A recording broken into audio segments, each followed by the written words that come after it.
എല്ലാ സിനിമാസ്വാദകർക്കും നമസ്കാരം. മലയാള സിനിമ അവസാനിച്ചു. മലയാള സിനിമകൾ പൊട്ടിപ്പാളീസാകുന്നു. മലയാള സിനിമയിലെ നിർമ്മാതാക്കൾ നഷ്ടത്തിൽ. താരങ്ങളുടെ അമിത പ്രതിഫലം കാരണം. അങ്ങനെ കുറെ വാർത്തകളാണ് നമ്മൾ ഈ കഴിഞ്ഞ ദിവസങ്ങളിൽ കേട്ടുകൊണ്ടിരിക്കുന്നത്. ജൂൺ മുതൽ തിയേറ്ററുകളെല്ലാം അടച്ചിടുകയാണ് എന്ന ഒരു മുന്നറിയിപ്പും നിർമ്മാതാക്കൾ നൽകിയിട്ടുണ്ട്. അപ്പോൾ ഇന്നത്തെ ഏറ്റവും ചൂടുപിടിപ്പിക്കുന്ന വിഷയം എന്താണെന്ന് വെച്ചാൽ, നിർമ്മാതാക്കളുടെ തലതൊട്ടപ്പൻ എന്നൊക്കെ പ്രേക്ഷകർ കരുതുന്ന ആന്റണി പെരുമ്പാവൂർ അദ്ദേഹം രംഗത്തെത്തിയിരിക്കുകയാണ്. അദ്ദേഹത്തിന്റെ തന്നെ സംഘടനയ്ക്കെതിരെ അദ്ദേഹം രംഗത്തെത്തിയിരിക്കുകയാണ് എന്നുള്ളതാണ് ഏറ്റവും വലിയ ട്വിസ്റ്റ്. നിർമ്മാതാക്കളുടെ സംഘടനയിൽപ്പെട്ട ഒരാളാണ് ആന്റണി പെരുമ്പാവൂർ. അപ്പോൾ അതേ സംഘടന എടുത്ത തീരുമാനം ശരിയല്ല എന്ന വാദം ഉന്നയിച്ചുകൊണ്ട് ഫേസ്ബുക്കിൽ ഒരു എസ്സേ എഴുതിയിരിക്കുകയാണ് നമ്മുടെ ആന്റണി പെരുമ്പാവൂർ. സുരേഷ് കുമാർ പറഞ്ഞ കാര്യങ്ങളോട് പൂർണ്ണമായ തരത്തിലാണ് അദ്ദേഹം വിയോജിപ്പ് രേഖപ്പെടുത്തിയിരിക്കുന്നത്. വ്യക്തമാണ് അദ്ദേഹം പറഞ്ഞ കാര്യങ്ങൾ. അദ്ദേഹത്തിന്റെ നിലപാടുകൾ വ്യക്തമാണ്, അദ്ദേഹത്തിൻ്റെതായ പോയിന്റ് ഓഫ് വ്യൂവിൽ. സുരേഷ് കുമാർ പറയുന്നത് നിർമ്മാതാക്കൾ കടക്കണിയിലാണ്. നിർമ്മാതാക്കളെ ഒട്ടും വിലയ്ക്കാത്ത നടന്മാരാണ് ഇപ്പോൾ മലയാള സിനിമയിൽ കൂട്ടുള്ളത്. വന്നു കയറിയ പിള്ളേര് വരെ വമ്പൻ പ്രതിഫലമാണ് മേടിക്കുന്നത് എന്നൊക്കെയാണ്. അതിന്റെ യാഥാർത്ഥ്യം പരിശോധിച്ചു കഴിഞ്ഞാൽ ശരിയാണ്. വന്നു കയറിയ യുവ താരങ്ങൾക്ക് വരെ 1 കോടിയിലധികം രൂപയാണ് പ്രതിഫലം എന്ന റിപ്പോർട്ടുകൾ. അപ്പോൾ ഇത്രത്തോളം പ്രതിഫലം മേടിച്ചിട്ട് അവരുടെ സിനിമ 1-2 ദിവസങ്ങളിൽ വാഷ് ഔട്ട് ചെയ്യപ്പെടുന്ന ഒരവസ്ഥ. ആ ഒരു അവസ്ഥയിൽ നിന്നുകൊണ്ടാണ് നിർമ്മാതാക്കൾ അവരുടെ ദുഃഖം പങ്കുവെക്കുന്നത്. നമ്മൾ ഈ പുറമെ കാണുന്ന കേക്ക് മുറി, വമ്പം പടം വിജയിച്ചു എന്നുള്ള പോസ്റ്ററിലുള്ള എഴുത്തുകളല്ല യാഥാർത്ഥ്യം. അതിന് ഒരുപാട് കാര്യങ്ങളുണ്ട് ഒരു സിനിമ വിജയിപ്പിക്കുന്ന ഘടകങ്ങൾ. വെള്ളിയാഴ്ചകളിൽ ഒരുപാട് പ്രൊമോഷൻ മീഡിയകൾ വന്നിട്ട് ആ സിനിമ ഗംഭീരമായി, അതായി ഇതായി കുറെ കേക്കും മുറിച്ച് സക്സസ് മീറ്റ് നടത്തി പോകുന്നതല്ല ഒരു സിനിമയുടെ വിജയം. ഞായറാഴ്ചകളിലും അടുത്ത ആഴ്ചയും എല്ലാം തിയേറ്ററിൽ ഈ സിനിമയുണ്ടോ, ഓടുന്നുണ്ടോ എന്നൊക്കെ നോക്കി കഴിഞ്ഞാൽ ഓരോ സിനിമയുടെയും ജാതകം എന്താണ് യഥാർത്ഥത്തിൽ എന്ന് നമുക്ക് മനസ്സിലാവും. ഇപ്പോൾ നിർമ്മാതാക്കളുടെ ഉള്ളിൽ തന്നെ 2 ചേരികളുണ്ട് എന്ന് ആന്റണി പെരുമ്പാവൂരിന്റെ രംഗപ്രവേശത്തോടെ നമുക്ക് മനസ്സിലായിട്ടുണ്ട്. കാരണം ആന്റണി പെരുമ്പാവൂർ പറയുന്നത് ഒരു കൂട്ടം നിർമ്മാതാക്കൾക്ക് എതിരായ അഭിപ്രായമാണ്. ആ നിർമ്മാതാക്കളിൽ സിയാദ് കോക്കർ, എക്സ്പീരിയൻസ്ഡ് ആയിട്ടുള്ള സിയാദ് കോക്കർ, സുരേഷ് കുമാർ, അതുപോലെ ഒരുപാട് പേര്. ഇപ്പോൾ ആൻഡോ ജോസഫ് അദ്ദേഹത്തിന്റെ പ്രതികരണം അറിയിച്ചിട്ടില്ല. അദ്ദേഹമാണ് ഇപ്പോൾ നിലവിൽ പ്രസിഡന്റ് ആയിട്ടുള്ളത്. അപ്പോൾ പ്രസിഡന്റ് എന്തുകൊണ്ട് മുന്നോട്ട് വന്ന് പറയുന്നില്ല എന്നാണ് ആന്റണി പെരുമ്പാവൂർ ഉന്നയിക്കുന്ന ഒരു ചോദ്യം. ആരാണ് സുരേഷ് കുമാറിനെ ചുമതലപ്പെടുത്തിയത് എന്നാണ് ആന്റണി പെരുമ്പാവൂർ ചോദിക്കുന്നത്. അപ്പോൾ സിയാദ് കോക്കർ അതിനൊരു ന്യായമായ മറുപടി കൊടുത്തത് കണ്ടു. അദ്ദേഹം പറയുന്നത് പ്രസിഡന്റിന്റെ അഭാവത്തിൽ വൈസ് പ്രസിഡന്റ് അല്ലേ പറയേണ്ടത്, അങ്ങനെയാണല്ലോ നിയമം, അതാണല്ലോ സാധാരണഗതിയിൽ. അപ്പോൾ ആ പറയുന്നതിലൊന്നും അർത്ഥം. പിന്നെ ആന്റണി പെരുമ്പാവൂരിന് മറുപടിയുമായി സുരേഷ് കുമാറും എത്തിയിട്ടുണ്ട്. ആന്റണി പെരുമ്പാവൂർ തനിക്കെതിരെ പറഞ്ഞ ഒരുപാട് വിമർശനങ്ങൾ കേട്ടുകൊണ്ട് പലതിലും പ്രതികരിക്കുന്നില്ല എന്ന് പറഞ്ഞ അദ്ദേഹം പറഞ്ഞ സുപ്രധാനമായ ഒരു പ്രതികരണം എന്തെന്നാൽ, ആന്റണി സിനിമ കണ്ടു തുടങ്ങിയ നാൾക്ക് മുതൽ സിനിമ പ്രൊഡ്യൂസ് ചെയ്യുന്ന ആളാണ് താൻ എന്നാണ്. അതായത് ആന്റണി പെരുമ്പാവൂർ സിനിമ എന്നാണോ കണ്ടു തുടങ്ങിയത് അന്നു മുതൽക്ക് ഈ ഫീൽഡിലുള്ള ആൾ തന്നെയാണ് ഞാൻ, അതുകൊണ്ട് കൂടുതൽ വരണ്ട എന്നുള്ളതാണ് സുരേഷ് കുമാർ കൊടുത്ത മറുപടി. പിന്നെ മോഹൻലാൽ എന്നൊരു വലിയ വടവൃക്ഷം ഒപ്പമുണ്ട് എന്ന ബലത്തിലാണ് ആന്റണി പെരുമ്പാവൂർ എന്ന ഒരു രീതിക്കും സുരേഷ് കുമാറിന്റെ മറുപടികളെ നോക്കിക്കാണാം. അപ്പോൾ ആന്റണി പെരുമ്പാവൂരിന്റെ ഈ ഒരു കോലാഹലം ഒരു കൂട്ടം നിർമ്മാതാക്കൾ ഇപ്പോൾ ഈ ജൂൺ മുതൽ തിയേറ്ററുകൾ അടച്ചിടുകയാണ് എന്ന് പറഞ്ഞ നിർമ്മാതാക്കൾ അവരുടെ തീരുമാനത്തിൽ നിന്ന് പിന്നോട്ട് പോകാനോ മറ്റോ കാരണമായിട്ടില്ല. ആന്റണിയെ വിമർശിക്കുകയാണ് അവർ. കാരണം ആന്റണി പെരുമ്പാവൂരിനെ മീറ്റിങ്ങിന് വിളിച്ചതാണ്, ഇതുപോലെ നിലപാടുകൾ എടുക്കുന്ന പ്രസ് മീറ്റിന് വിളിച്ചതാണ്. അപ്പോഴൊന്നും വരാത്ത ആന്റണി ഇപ്പോൾ ഇങ്ങനെ ഒരു ഫേസ്ബുക്ക് പോസ്റ്റ് ഇട്ടതിന്റെ ചേതോവികാരമാണ് ആ നിർമ്മാതാക്കൾക്ക് മനസ്സിലാവാത്തത്. സിയാദ് കോക്കറും സുരേഷ് കുമാറും അതുപോലെ തന്നെ വേണു കുന്നപ്പള്ളി, ആൻഡോ ജോസഫ് എന്നിവരെല്ലാം ഈ ഒരു തീരുമാനത്തെ അനുകൂലിക്കുന്നവരാണ് എന്നാണ് പ്രത്യക്ഷത്തിൽ അറിയാൻ കഴിയുന്നത്. മീഡിയാസിന് മുമ്പിൽ ഇപ്പോൾ വന്നിരിക്കുന്നത് സുരേഷ് കുമാറും അതുപോലെ തന്നെ സിയാദ് കോക്കർ, വേണുകുന്നപ്പള്ളി എന്നിവരൊക്കെയാണ്. എന്തായാലും നിർമ്മാതാക്കൾക്കുള്ളിൽ തന്നെ രണ്ട് ചേരികളുണ്ട് എന്ന് ഇതോടെ വ്യക്തമായിരിക്കുകയാണ്. ആന്റണി പെരുമ്പാവൂർ മറ്റുള്ളവരും, അല്ലെങ്കിൽ ആന്റണി പെരുമ്പാവൂരിനെ അനുകൂലിക്കുന്നവരും, ഇപ്പോൾ സുരേഷ് കുമാർ, സിയാദ് കോക്കർ അല്ലെങ്കിൽ ആൻഡോ ജോസഫ് അനുകൂലികളും, അങ്ങനെ വേണമെങ്കിൽ പറയാം. അതായത് ആന്റണി പെരുമ്പാവൂർ അനുകൂലികളും ആൻഡോ ജോസഫ് അനുകൂലികളും, അങ്ങനെ രണ്ട് തരത്തിൽ ഇപ്പോൾ തരംതിരിക്കാവുന്ന ഒരു സാഹചര്യം പരോക്ഷമായി നിലവിലുണ്ട്. പ്രത്യക്ഷമായി അവരെന്തായാലും തമ്മിൽ ശത്രുക്കളാണെന്നോ അല്ലെങ്കിൽ എന്ന പോലെ അങ്ങോട്ടും ഇങ്ങോട്ടും വിരുദ്ധ ചേരികളിലുള്ളവരാണെന്നോ പറയില്ല. അതാണ് സിനിമ. സിനിമയിൽ ശാശ്വതമായ ശത്രുക്കളോ മിത്രങ്ങളോ ഒന്നുമില്ല. ഇപ്പോൾ ഒരു പുതിയൊരാളുടെ സിനിമ ഒരു വമ്പൻ ഹിറ്റ് അടിച്ചു, അവൻ എല്ലാവരുടെയും മിത്രമാണ്. അട്ടർ ഫ്ലോപ്പായി, മിത്രമായിരുന്നവൻ പോലും ശത്രുവാകും. അത്തരത്തിലുള്ള ഒരു മേഖലയാണ് സിനിമ എന്നത് നമുക്കെല്ലാം അറിയാവുന്ന ഒരു കാര്യമാണ്.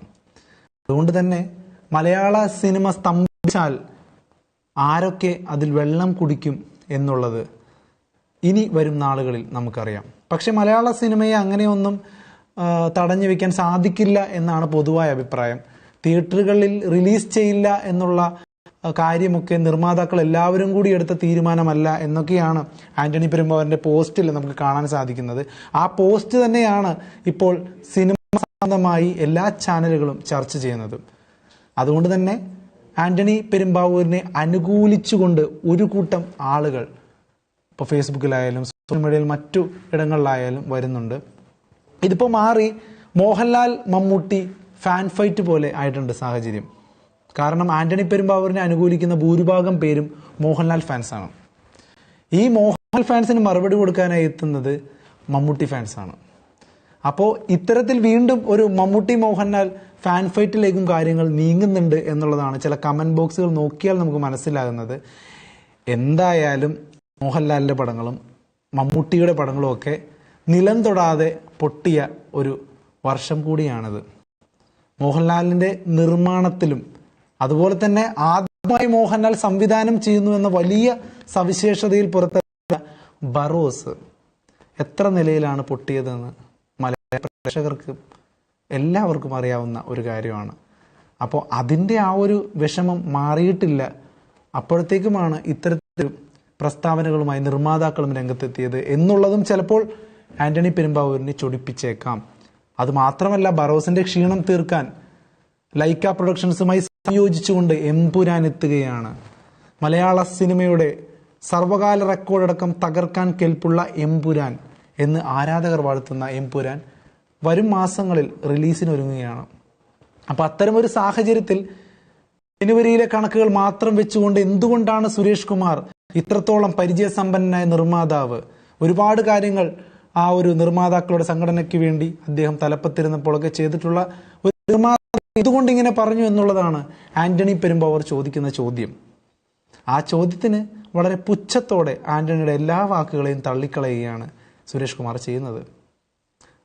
അപ്പോൾ ജനുവരിയിലെ കണക്കുകൾ എടുത്താൽ മലയാള സിനിമ ജനുവരിയിൽ 90-95% ഫ്ലോപ്പാണ് എന്നുള്ളതാണ്.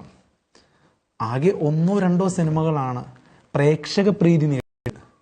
അതിൽ കളക്ഷൻ നേടിയത് ഒരു സിനിമ, ആസിഫ് അലിയുടെ രേഖാചിത്രം. ആസിഫ് അലി, അനശ്വര രാജൻ, മനോജ് കെ ജയൻ തുടങ്ങിയവർ അഭിനയിച്ച രേഖാചിത്രമാണ് ജനുവരി തിയേറ്ററിൽ റിലീസായ സിനിമകളിൽ മുന്നിട്ട് നിൽക്കുന്നത്. സാമ്പത്തികപരമായിട്ടും ആ സിനിമ നിർമ്മാതാവിന് ദോഷം ചെയ്തിട്ടില്ല. പക്ഷേ മമ്മൂക്കയുടെ സിനിമ, ലാലേട്ടൻ്റെ, നമ്മൾ നേരത്തെ പറഞ്ഞല്ലോ ലാലേട്ടൻ്റെ സിനിമ, അതുപോലെ ടൊവിനോ, അങ്ങനെ പല നടന്മാരുടെ, പ്രമുഖ നടന്മാരുടെ സിനിമകളെല്ലാം കൂപ്പുകുത്തുന്ന കാഴ്ച നമ്മൾ കണ്ടു. അപ്പോൾ നിർമ്മാതാക്കൾ പറയുന്നത് പ്രതിഫലം കുറയ്ക്കൂ എന്നാണ്. ദയവായി നിങ്ങൾ പ്രതിഫലം കുറയ്ക്കൂ.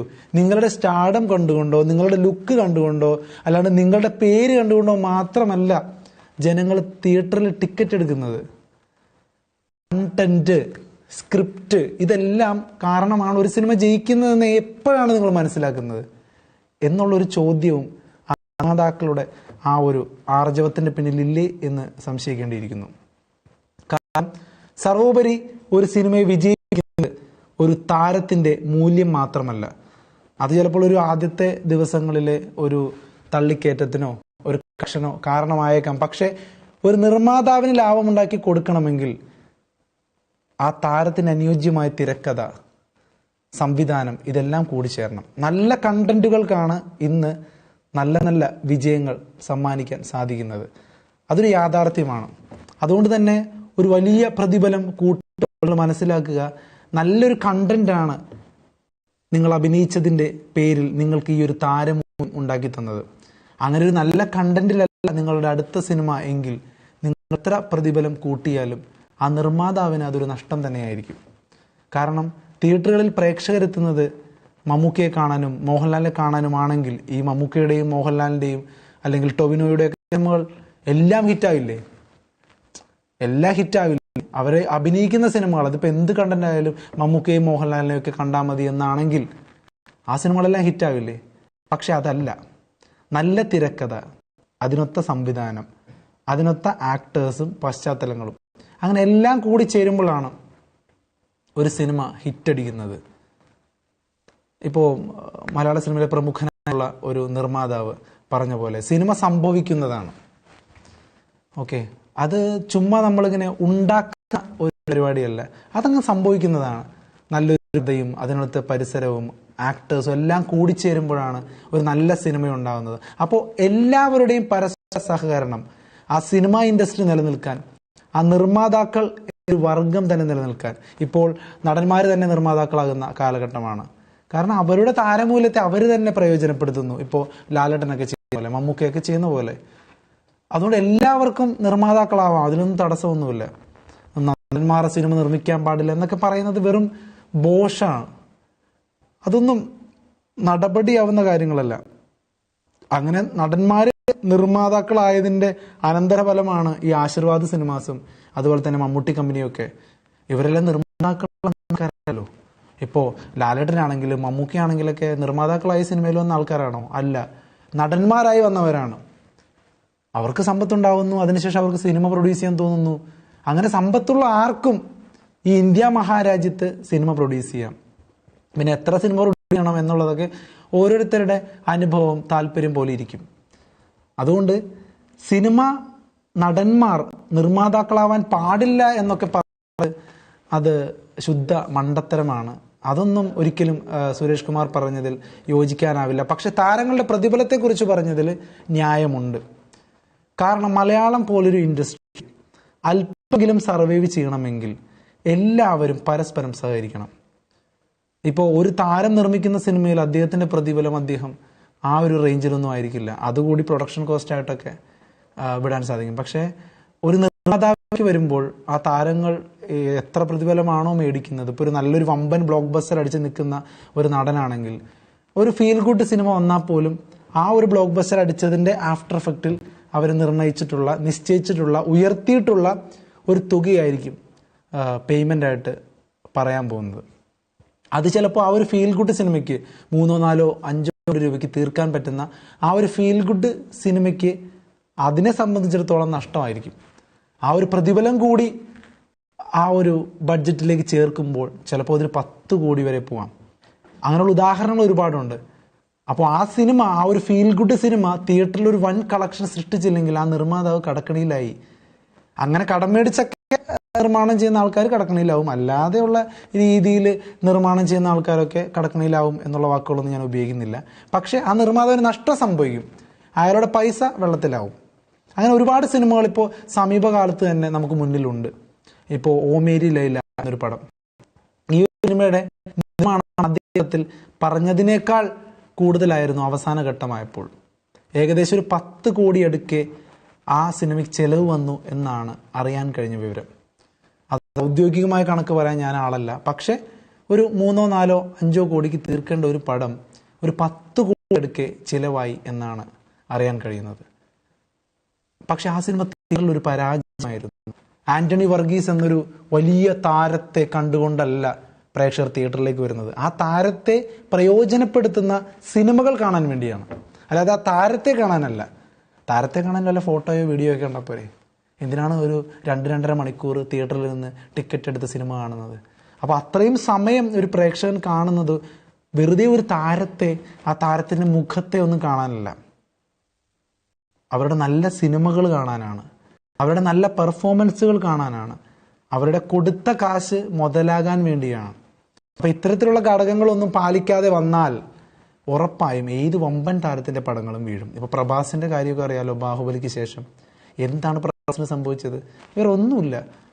രാജമൗലി എടുക്കുന്ന പോലത്തെ കണ്ടന്റുകൾ പ്രഭാസിന് കിട്ടിയില്ല. അവിടെ ഈ പറയുന്ന പോലെ ബാഹുബലിക്ക് ശേഷം പ്രഭാസിനെ മാർക്കറ്റ് ചെയ്യാനാണ് എല്ലാ കണ്ടന്റുകളും ഉപയോഗിച്ചത്. അതുകൊണ്ട് ട്രെയിലറും ടീസറും പ്രീ ബിസിനസ്സൊക്കെ നന്നായി പോയി. അല്ലാതെ തിയേറ്ററിൽ പടങ്ങൾ വീണു. ചുമ്മാ ഇങ്ങനെ കണക്കുകളിൽ അതായി ഇതായി, അത്ര കോടി അടിച്ചു ഇത്ര കോടി അടിച്ചു എന്ന് പറയാമെന്നല്ലാതെ ഒരു ബാഹുബലി പോലെ ഒരു ഹിറ്റ്, ഒരു ബ്ലോക്ക് ബസ്റ്റർ ഹിറ്റ് പിന്നീട് പ്രഭാസിന് കിട്ടിയിട്ടില്ല.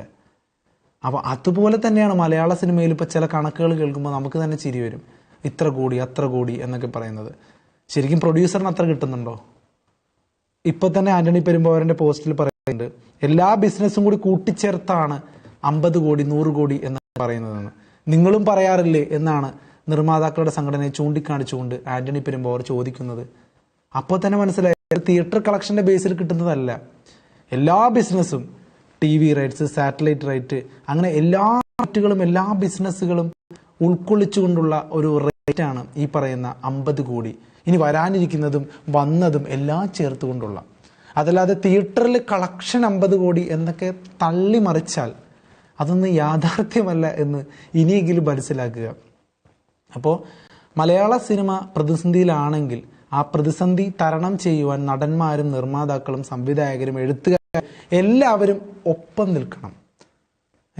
ഈ അവസരത്തിൽ അങ്ങോട്ടും ഇങ്ങോട്ടും പരിഭവം പറഞ്ഞും പരാതി പറഞ്ഞും കല്ലെറിഞ്ഞും ഒന്നും സമയം കളയരുത്. നിങ്ങൾ മറ്റുള്ളവർക്ക് ഇത് കൗതുകമാണ്. മലയാള സിനിമ തകർന്ന പ്രേക്ഷകരെന്താ? പ്രേക്ഷകന് നല്ല കൗതുകമാണ്. ഒരു സിനിമയേക്കാൾ ഇൻട്രസ്റ്റിംഗ് ആയിട്ട് ഇത് കണ്ടുകൊണ്ടിരിക്കും. കാരണം തിയേറ്ററിൽ വരുന്ന പല സിനിമകളും ഇത്രയും ഇൻട്രസ്റ്റിംഗ് അല്ല. സിനിമയ്ക്ക് പുറത്തുള്ള നിങ്ങളുടെ കലാപരിപാടികളാണ് ഭയങ്കര ഇൻട്രസ്റ്റിംഗ്. അതാ സുരേഷ് കുമാർ വരുന്നു, പ്രസ് മീറ്റ് വിളിക്കുന്നു, കുറെ കാര്യങ്ങൾ റിവീൽ ചെയ്യുന്നു. അതാ ആന്റണി പെരുമ്പാവൂർ വരുന്നു, മറുപടി കൊടുക്കുന്നു, കുറെ കാര്യങ്ങൾ റിവീൽ ചെയ്യുന്നു. ആന്റണി പെരുമ്പാവൂരിനെ സപ്പോർട്ട് ചെയ്യാൻ എമ്പുരാന്റെ സംവിധായകനായ പൃഥ്വിരാജ് സുകുമാരൻ, അതുപോലെ തന്നെ അതിനോടനുബന്ധമായി പൃഥ്വിരാജ് വന്നു കഴിഞ്ഞാൽ യുവതാരങ്ങൾ പലരും വരും. ഭൂരിഭാഗം പേരും നിർമ്മാതാക്കളാണല്ലോ. അപ്പൊ എന്തായാലും വരേണ്ടി വരും ആന്റണി പെരുമ്പാവൂരിനെ സപ്പോർട്ട് ചെയ്യാൻ. അപ്പോൾ ഒരു ചേരി ഉണ്ടാവുന്നു, പല ലോബികൾ എന്നൊക്കെ പറയുന്ന പോലെ. അപ്പോൾ അപ്പുറത്ത് അതുപോലെ തന്നെ ആളുകളുണ്ട്.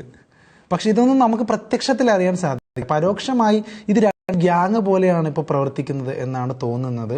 അപ്പോൾ അതിലെ ഒരു ഗ്യാങ്ങിന്റെ ലീഡർ ഇപ്പോൾ ആന്റണി പെരുമ്പാവൂർ എന്ന ലേബലിലാണ് ഇപ്പോൾ ഇന്നത്തെ പ്രസ്താവനയോടുകൂടി. കാരണം അദ്ദേഹമാണല്ലോ മുന്നിട്ട് വന്ന് ഒരു ഫേസ്ബുക്ക് പോസ്റ്റ്, ഒരു എസ്സേ കണക്ക് എഴുതി വെച്ചിരിക്കുന്നത്. അതുകൊണ്ട് വീണ്ടും തുടങ്ങുകയാണ്. അപ്പോൾ ആന്റണി പെരുമ്പാവൂരും മറ്റു നിർമ്മാതാക്കളും എന്ന രീതിയിലേക്ക് കാര്യങ്ങൾ പോവുകയാണ്. ഒരുപാട് നിർമ്മാതാക്കൾ ആന്റണി പെരുമ്പാവൂരിനെ സപ്പോർട്ട് ചെയ്യുന്നതുണ്ട് എന്നാണ് തോന്നുന്നത്. അതുകൊണ്ട് തന്നെയാണ് ധൈര്യത്തിൽ ആന്റണി പെരുമ്പാവൂർ പറയുന്നത് ഒരു അഭിപ്രായ സർവേ പോലും നടത്തിയിട്ടില്ല. ഒരു ഭൂരിപക്ഷ അഭിപ്രായത്തിന്റെ അടിസ്ഥാനത്തിലല്ല ഇങ്ങനെ ഒരു തീരുമാനം ആന്റണി പെരുമ്പാവൂർ ഫേസ്ബുക്കിലൂടെ പറയുന്നതിന്റെ കാരണം ആന്റണി പെരുമ്പാവൂരിനെ സപ്പോർട്ട് ചെയ്യുന്ന ആളുകളുണ്ട്, അവരെന്തായാലും ഇതിന് കൂട്ടുനിൽക്കില്ല എന്നുള്ള ഒരു ധൈര്യത്തിന്റെ പുറത്താണ്. സുരേഷ് കുമാറും സിയാദ് കോക്കർ അടക്കമുള്ളവർ പറയുന്നത് അവർ വഹിക്കുന്ന സ്ഥാനമാനങ്ങളിൽ ഇരുന്നു കൊണ്ട് അവർ എടുത്ത തീരുമാനം, ആ തീരുമാനത്തിലേക്ക് ആന്റണി പെരുമ്പാവൂരിനെയും ക്ഷണിച്ചതാണ്. പക്ഷെ അദ്ദേഹം വരാതെ ഇതുപോലെ ഞങ്ങൾ തീരുമാനം എടുത്തു കഴിഞ്ഞിട്ട് ഫേസ്ബുക്കിൽ പോസ്റ്റ് ഇട്ടാൽ എല്ലാം ആകുമോ, അതാണോ ശരി എന്നൊക്കെയാണ് സിയാദ് കോക്കറും സുരേഷ് കുമാറും ഒക്കെ ചോദിക്കുന്നത്. ഇത് അങ്ങോട്ടും ഇങ്ങോട്ടുമുള്ള വാഗ്വാദങ്ങളിലേക്ക് ഇപ്പോൾ പോവുകയാണ്. ഒരു പോയിന്റ് വെച്ചല്ല ഇവരൊന്നും ഇപ്പോൾ സംസാരിക്കുന്നത്. ആന്റണി വന്നോ, എന്നാ കാണിച്ചു തരാം. സുരേഷ് കുമാർ അങ്ങനെ ചെയ്തോ, എന്നാ കാണിച്ചു തരാം. ആന്റണി പെരുമ്പാവൂരിനെ സപ്പോർട്ട് ആയിട്ട് ഒരുപാട് പേർ ഇപ്പോൾ മുന്നോട്ട് വരുന്നുണ്ട്. അതിൽ ഏറ്റവും പ്രമുഖ പേരാണ് ഞാൻ നേരത്തെ പറഞ്ഞ പൃഥ്വിരാജ് സുകുമാരൻ. കാരണം അദ്ദേഹത്തിന്റെ ഏറ്റവും വലിയ സ്വപ്നങ്ങളിൽ ഒന്നായ, ഏറ്റവും വലിയ സ്വപ്നം തന്നെയായ എമ്പുരാൻ നിർമ്മിക്കുന്നത് ആന്റണി പെരുമ്പാവൂരാണ്. അപ്പോൾ അത്രയും വലിയൊരു ബ്രഹ്മാണ്ഡ ചിത്രം നിർമ്മിക്കുന്ന വേളയിൽ മലയാള സിനിമ നഷ്ടത്തിലാണ്. മലയാള സിനിമ എല്ലാ സിനിമകളും ഇപ്പോൾ ലാഭത്തിലല്ല, 99% സിനിമകളും നഷ്ടത്തിലാണ് എന്നൊക്കെ പറഞ്ഞു വരുമ്പോൾ പൃഥ്വിരാജ് സുകുമാരനും അതൊന്ന് പൊള്ളും. കാരണം അദ്ദേഹത്തിൻ്റെ വലിയ സ്വപ്നമാണ് വരാനിരിക്കുന്നത്. ആ സാഹചര്യത്തിൽ മലയാള സിനിമ ഇത്രത്തോളം തരം താഴ്ത്തുന്ന നിലപാടുകൾ നിർമ്മാതാക്കളുടെ സംഘടന എടുത്താൽ അദ്ദേഹത്തിന് വേറെ നിവൃത്തിയില്ല. അദ്ദേഹം എന്തായാലും ആന്റണി പെരുമ്പാവൂരിനെ സപ്പോർട്ട് ചെയ്യും, അത് വേറെ കാര്യം. അപ്പോൾ പൃഥ്വിരാജ് സുകുമാരനും മറ്റു താരങ്ങളും കൂടി രംഗത്തെത്തിയതോടെ സിനിമ വ്യവസായം അതിന് പുറത്ത് കൊഴുക്കുകയാണ്. തിയേറ്ററിൽ ഇൻട്രസ്റ്റിംഗ് അല്ലാത്ത, തിയേറ്ററിന് പുറത്ത് ഇതുപോലുള്ള കലാപരിപാടികളിൽ ഇൻട്രസ്റ്റിംഗ് ആയി മാറിയിരിക്കുകയാണ് ഇപ്പോൾ മലയാള സിനിമ. അപ്പോൾ അതിനിടയിലേക്ക് ഇപ്പോൾ അശ്വന്ത് കോക്ക് കൂടി കടന്നു വന്നിരിക്കുകയാണ്. അതായത് അദ്ദേഹത്തെ നമുക്ക് അറിയാവുന്ന ഒരു റിവ്യൂവറായിട്ടാണ് അശ്വന്ത് കോക്ക്. നമുക്ക് ഏറ്റവും മലയാള സിനിമയെ തന്നെ തകിടം മറിക്കാൻ ശേഷിയുള്ള റിവ്യൂവർ എന്നൊക്കെയാണ് അദ്ദേഹത്തെ പലരും വിശേഷിപ്പിക്കുന്നത്. ഇപ്പോൾ ഒരു സിനിമ നിരൂപണത്തിൽ എന്തെങ്കിലുമൊക്കെ വിവാദങ്ങളുണ്ടായാൽ അശ്വന്ത് കോക്കിനെയാണ് ചർച്ചയ്ക്ക് പോലും പ്രമുഖ ചാനലുകളടക്കം വിളിക്കുന്നത്. അപ്പോൾ അത്രത്തോളം ഒരു സിനിമ റിവ്യൂവർ എന്ന നിലയിൽ തൻ്റെ പേര് നാലാളല്ല ലക്ഷക്കണക്കിന് പേരിലേക്ക് എത്തിച്ച ഒരാളാണ് അശ്വന്ത് കോക്ക്. അപ്പോൾ അശ്വന്ത് കോക്കിൻ്റെ ഒരു പ്രതികരണം ആന്റണി പെരുമ്പാവൂരിനെ തഴുകുന്നതാണ്. അത്ഭുതമൊന്നുമില്ല. കാരണം അശ്വന്ത് കോക്ക് ഒരു മോഹൻലാൽ ഫാനാണ്. അത് പണ്ട് മുതൽക്കേ അങ്ങനെയാണ്. അദ്ദേഹത്തിൻ്റെ FFC എന്നുള്ളൊരു പേജ് ഉണ്ടായിരുന്നു. അന്ന് മുതൽക്കേ ഈ മമ്മൂക്ക അങ്ങനെയുള്ള നടന്മാർക്കെതിരെ അദ്ദേഹം അഴിച്ചുവിട്ട തെറിയഭിഷേകങ്ങൾ, കളിയാക്കലുകൾ, ട്രോളുകൾ അതൊക്കെ സ്വപ്നത്തിൽ പോലും ചിന്തിക്കാൻ പറ്റാത്തതാണ്. കാരണം അമ്മാതിരി കളിയാക്കലുകൾ മമ്മൂക്കയെ അടക്കം നടത്തിയ ഇന്ന് വളരെ നല്ലൊരു റിവ്യൂവറായിട്ട് ഇപ്പോൾ വിലസുന്നത്. ഓക്കെ, മനുഷ്യന്മാർക്ക് മാറാം. ഞാനും എല്ലാവരും മാറ്റങ്ങൾ വന്ന മനുഷ്യർ തന്നെയാണ്. ആരും പെർഫെക്റ്റ് ഒന്നുമല്ല. പക്ഷേ എന്തൊക്കെയായാലും അണ്ണാൻ മരങ്കേറ്റം മറക്കില്ല എന്ന് പറയുന്നത് പോലെയാണ് അശ്വന്ത് എന്തൊക്കെയായാലും ഇനി ആറാട്ടിനെ വിമർശിച്ചാലും ബറോസിനെ വിമർശിച്ചാലും ഏതൊക്കെ മോഹൻലാൽ പടങ്ങളെ വിമർശിച്ചാലും അശ്വന്ത് കോക്ക് ഒരു മോഹൻലാൽ ഫാനാണ്. മമ്മൂക്കയ്ക്കെതിരായ നിലപാടുകൾ എവിടെയൊക്കെ പറയാൻ പറ്റും അവിടെയൊക്കെ കുത്തിക്കയറ്റി മമ്മൂക്കയ്ക്കെതിരായ നിലപാടുകൾ പറയും. പിന്നെ ഒരു നിവൃത്തിയും ഇല്ലാതാവുമ്പോൾ മാത്രമേ അശ്വന്ത് കോക്ക് മമ്മൂക്കയെ താങ്ങാറുള്ളൂ. കാരണം എല്ലാവരും പോസിറ്റീവ് പറയുന്നു. അപ്പോൾ പിന്നെ അശ്വന്ത് കോക്ക് മമ്മൂക്കയെ പോസിറ്റീവ് പറയാറുള്ളൂ. എന്നിട്ട് പോലും ഭീമപർവം എന്നൊരു സിനിമയ്ക്ക് അശ്വന്ത് കോക്ക് നൽകിയ റിവ്യൂ നെഗറ്റീവ് റിവ്യൂ ആണ്. പക്ഷെ പ്രേക്ഷകർ അശ്വന്ത് കോക്കിൻ്റെ റിവ്യൂയെ പാടെ തള്ളിക്കളഞ്ഞു. ഒരു മികച്ച വിജയം തന്നെ ഭീഷ്മപർവം എന്ന മമ്മൂക്ക ചിത്രത്തിന് പ്രേക്ഷകർ നൽകി. അപ്പം തന്നെ മനസ്സിലാക്കാം അശ്വന്ത് കോക്കിൻ്റെ റിവ്യൂവിൻ്റെ ഒരു നിലവാരം. അദ്ദേഹം വളരെ പാർഷ്യലായിട്ടാണ് റിവ്യൂ ചെയ്യുന്നത്. നേരെ മറിച്ച് മോഹൻലാലാണ് അങ്ങനെ ഒരു സിനിമ ചെയ്തിരുന്നതെങ്കിൽ ചിലപ്പോൾ അദ്ദേഹം ഒരു വലിയ സംഭവമായിട്ട് അത് പ്രസന്റ് ചെയ്താനെ. അത്രത്തോളം പോലും ഇല്ലാത്ത മോഹൻലാൽ പടങ്ങളെ അദ്ദേഹം എന്തോ വലിയ സംഭവം പോലെ പറഞ്ഞൊക്കെ നമ്മൾ കേട്ടിട്ടുണ്ട്. മോഹൻലാൽ പടങ്ങളെ മാത്രമല്ല, അതുകൊണ്ട് അശ്വന്ത് കോക്ക് പറയുന്നത് ഒരു വലിയ നിരൂപണം അറിയാവുന്ന ഒരു വ്യക്തി പറയുന്നത് എന്നുള്ള നിലയിലൊന്നും നമുക്ക് എടുക്കാൻ സാധിക്കില്ല. അദ്ദേഹം ഒരു പ്രേക്ഷകൻ എന്നുള്ള അദ്ദേഹത്തിൻ്റെ ഒരു അഭിപ്രായം, അദ്ദേഹത്തിൻ്റെ നിലവാരം വെച്ചുള്ള അദ്ദേഹത്തിൻ്റെ ഒരു അഭിപ്രായം പറയുന്നു. അതിൽ കൂടുതൽ ഡെക്കറേഷൻ ഒന്നും അതിലില്ല. പിന്നെ അദ്ദേഹത്തിൻ്റെ സ്വഭാവവും അദ്ദേഹത്തിൻ്റെ പേഴ്സണാലിറ്റിയും അദ്ദേഹത്തിൻ്റെ നിലവാരവും ഒക്കെ ആയിട്ട് റെസണേറ്റ് ചെയ്യുന്ന, അദ്ദേഹത്തിൻ്റെ നിലവാരവുമായിട്ട് ഒത്തുപോകുന്ന ഒരു ആരാധക വൃന്ദം അദ്ദേഹത്തിനുണ്ട്. അതിന് ആരാധക വൃന്ദം എന്ന് പോലും പറയാൻ പറ്റില്ല. അശ്വന്ത് കോക്ക് ഫാൻസ് അസോസിയേഷൻ എന്ന പേരിൽ ഫ്ലെക്സ് വെക്കുന്ന ഫാൻസ് ഒന്നും അശ്വന്ത് കോക്കിനില്ല. അതിവിടെ സോഷ്യൽ മീഡിയയിൽ ആർക്കും ഇല്ല, വളരെ ചുരുക്കം പേർക്കൊക്കെ ഉണ്ടാവും. പക്ഷെ അശ്വന്ത് കോക്ക് ഫാൻസ് അസോസിയേഷൻ ഇന്ന യൂണിറ്റ് അങ്ങനെ ഒരു ഫാൻസ് അസോസിയേഷൻ അല്ല അത് ആ റിവ്യൂ കണ്ട് വിജയിപ്പിക്കാൻ, അല്ലെങ്കിൽ ആ റിവ്യൂവിൻ്റെ കമൻറ്റ് ബോക്സിൽ വന്ന് തെറി പറയാൻ, അവരുടെ മാനസിക വൈകൃതങ്ങളെ പുറത്തേക്കിടാൻ വരുന്ന ഒരു കൂട്ടം പേർ. അവർക്ക് ഒരു സിനിമ നല്ല സിനിമയെ ആഘോഷിക്കുക എന്നുള്ളതിനേക്കാൾ അശ്വന്ത് കോക്കിൻ്റെ സിനിമ റിവ്യൂ നടക്കുന്ന സമയങ്ങളിൽ അശ്വന്ത് കോക്ക് ഒരു മോശം സിനിമയെക്കുറിച്ച് പറയുമ്പോഴാണ് കൂടുതൽ വ്യൂസ് ലഭിക്കുന്നത്. അവിടെയാണ് കമൻറ്റ് സെക്ഷൻ ഒന്ന് കൊഴുക്കുന്നത്. അതാണ് അശ്വന്ത് കോക്കിന് വേണ്ടത്. ഒരു മോശം സിനിമ വന്ന തൻ്റെ ലുക്കും തൻ്റെ കോസ്റ്റ്യൂമും എല്ലാം ഒരു പ്രച്ഛന്ന വേഷകൻ അതിനേക്കാൾ മനോഹരമായി അദ്ദേഹം മാറ്റിക്കൊണ്ട് അദ്ദേഹം ആ മുമ്പിൽ വന്ന് കസർത്ത് കാണിക്കാറുണ്ട്.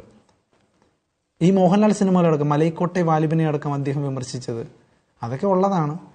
പലർക്കും ഇഷ്ടപ്പെടാത്ത സിനിമയാണ്, നമ്മൾ കണ്ടതാണ്. അപ്പോൾ അദ്ദേഹത്തിൻ്റെ ആ ഒരു നെഗറ്റീവ് റിവ്യൂ പറയാനുള്ള ഒരു ആക്രാന്തം അത് നമ്മൾ മനസ്സിലാക്കേണ്ട ഒന്നാണ്. അദ്ദേഹത്തിന് ഭയങ്കര ആക്രാന്തമാണ്. ഒരു നെഗറ്റീവ് റിവ്യൂ പറയാനായിട്ട് അദ്ദേഹത്തിന് ഭയങ്കര താല്പര്യമാണ്.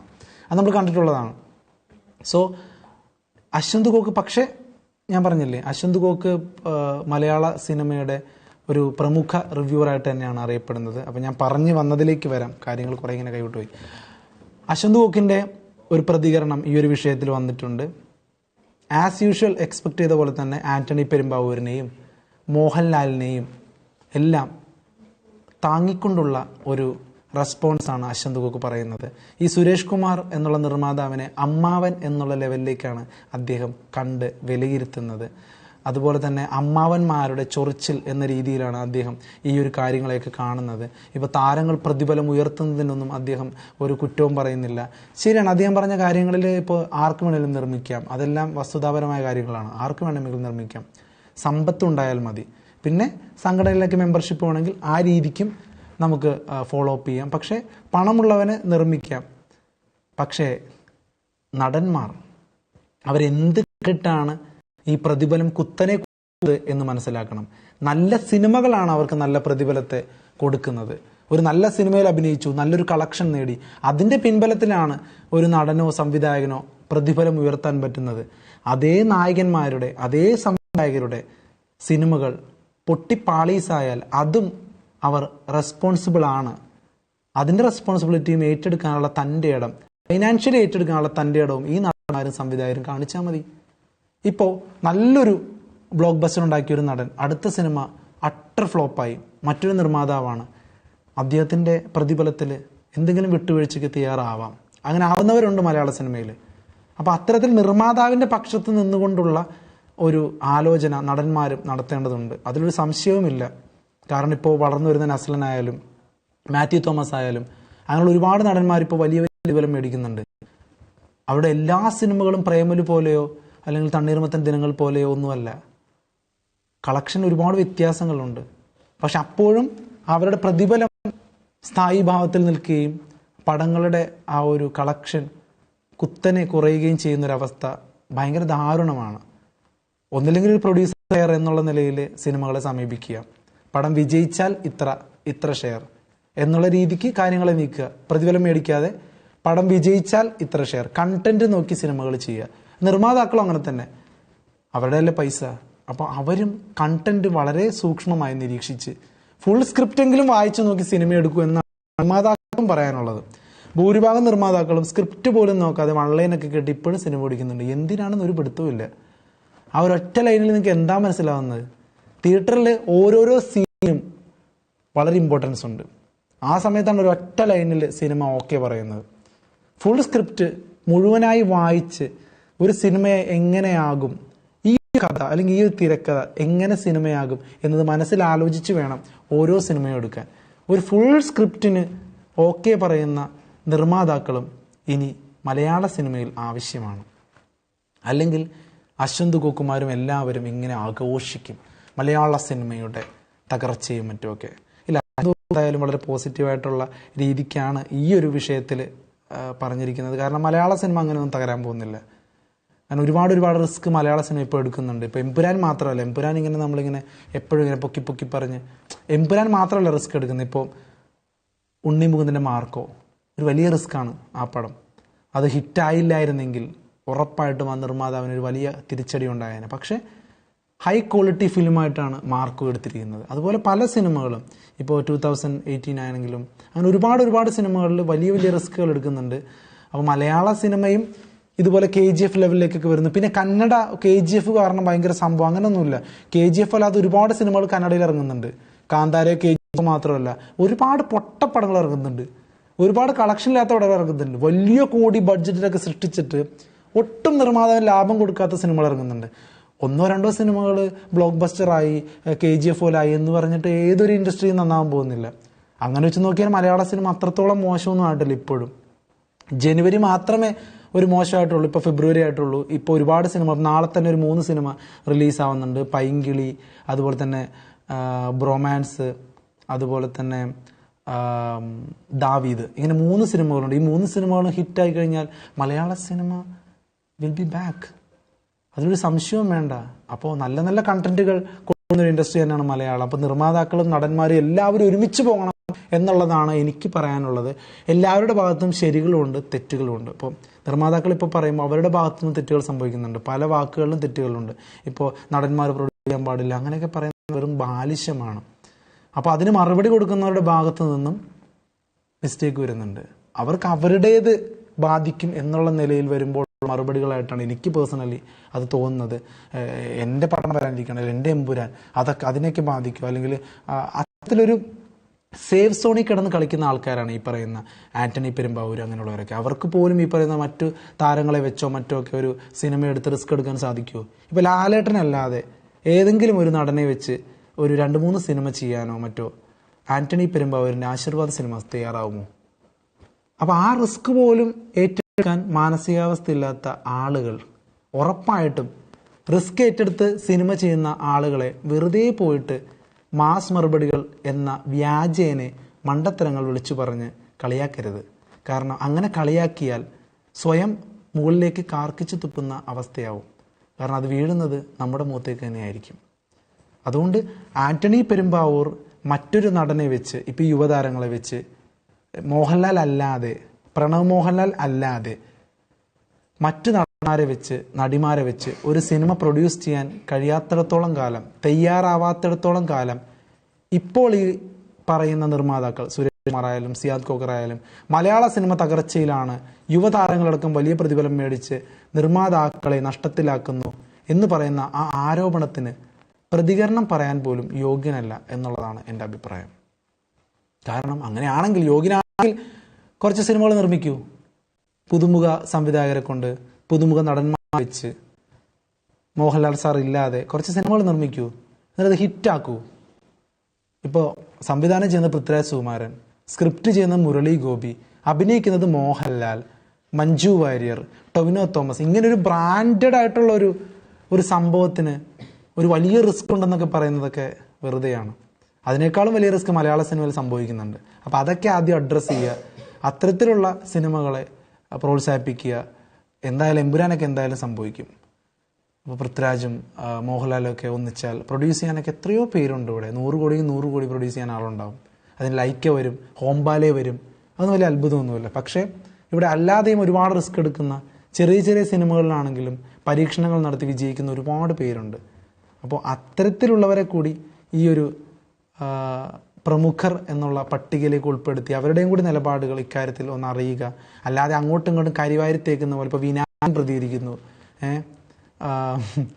നല്ല കോമഡിയാണ്, അശ്വന്ത് ഗോക്ക് പ്രതികരിക്കുന്നു, ആന്റണി പെരുമ്പാവൂർ പ്രതികരിക്കുന്നു.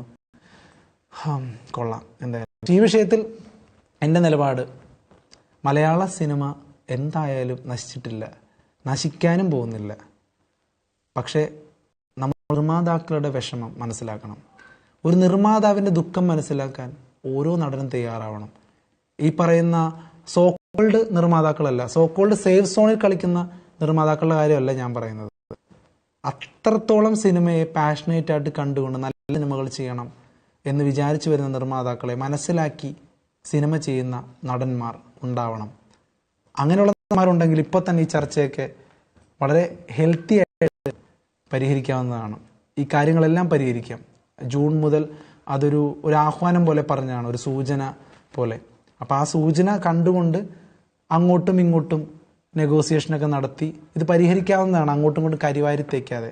അതുകൊണ്ട് മലയാള സിനിമ കാണാൻ പ്രേക്ഷകർ എല്ലാവരും റെഡിയാണ്.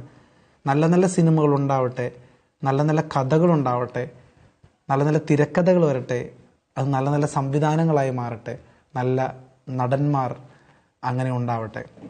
ഇപ്പോഴുള്ള നടന്മാർക്ക് തന്നെ അത്തരത്തിലുള്ള സിനിമകളുടെ ഭാഗമാവാൻ സാധിക്കട്ടെ.